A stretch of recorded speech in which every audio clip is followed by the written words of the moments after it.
I'm Pauline Thiros. I'm the Director of Athletics at Idaho State University. I'm Zoe, and I play volleyball at Gonzaga University up in Spokane. Well, I started to play in high school for a coach that I dearly loved, Alice Heberlein, and was fortunate enough to go on and play at Idaho State University and just develop the greatest relationships with my teammates. So I had this great love for the game. I think it might have been fourth grade. She coached my very first club team, so the giant knee pads, knee-high socks, and I just kind of did it because she was always around girls in the gym playing, and I would go and I would try and jump into any drill I could in her high school gym and the gym at Idaho State, and I slowly just kind of tagged along with her everywhere she went and fell in love with it as she coached and I played. Best memory together. There's so many good memories, and you try to think about, is it in sport? Is it just in life? Where is it? But it was really fun winning a state championship together, coaching Zoe, having her emerge as the most outstanding player of the tournament, most outstanding player of the league, having such a great season. Ended up being the last state championship that I was able to win as a coach, and doing that together was a lot of fun.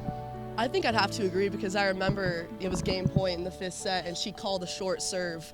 And I remember she's just like, please make this. And I remember I was like, I got you, Mom.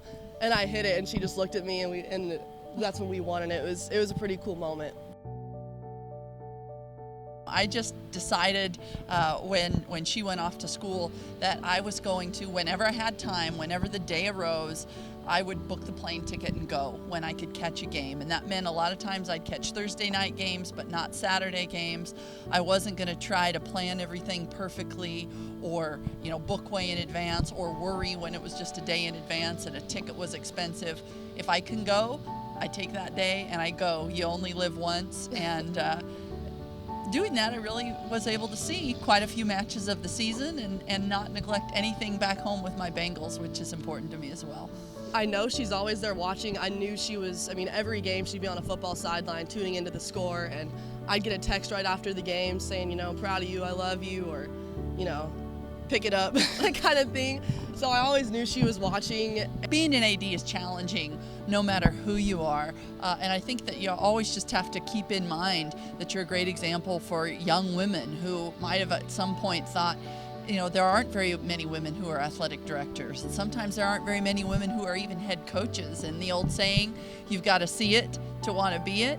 I'm just always very aware that young women are watching, and I need to be doing my best to represent what a good leader is. I remember while she was, practicing for interviews, I was right beside her helping her memorize this 15-minute presentation. And I just remember thinking, like, wow, she is just so persuasive when she speaks. She is so engaging, and she really knows how to gather a community around something greater than herself, which I think is really impressive. And one day I hope to do that and inspire as many athletes as she has. It's not an easy thing to bring along, 15, 16, 17-year-old girls into, competing for something greater than just them and being a part of a team. So I love that about her. It's pretty cool. Zoe is determined. That she has been ever since she was very, very young. If she wants to do something, she is determined on finding a way.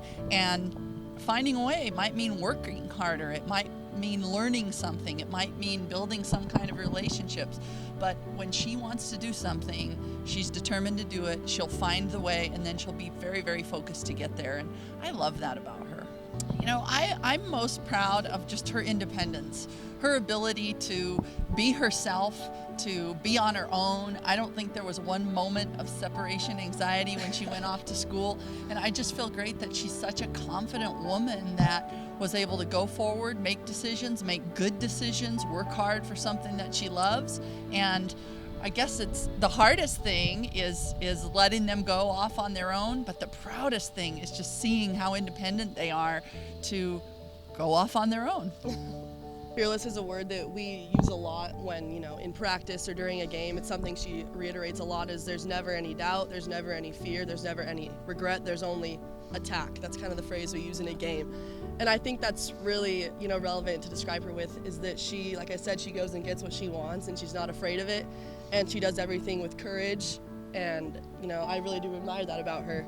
She's not scared to do anything. She's always raised me and my brother to be independent, go for what we want, to be disciplined, and that's really how she coaches. She really is big on discipline and, you know, how you should act on the court and off the court as a person. You know, we both really, really love our family. For us, you know, being together with Zoe's little brother, with her grandmother, aunts and uncles, we love that. We could, you know, here we are in spring break. Most kids are in Mexico. Zoe's in Boise. You know, Hanging out with her mom. I think that's just cool. We love to be together. Oh, my favorite part of being a mom is being with my kids. I love having these two people that really get me on my good days and my bad, and are always there and always with me. You know, all of the hard parts when they're little, following them around so they don't, you know, fall off the jungle gym or whatever. When they grow up a little bit and you can just be together and have great conversations and spend time and be on vacation. I love being with my kids.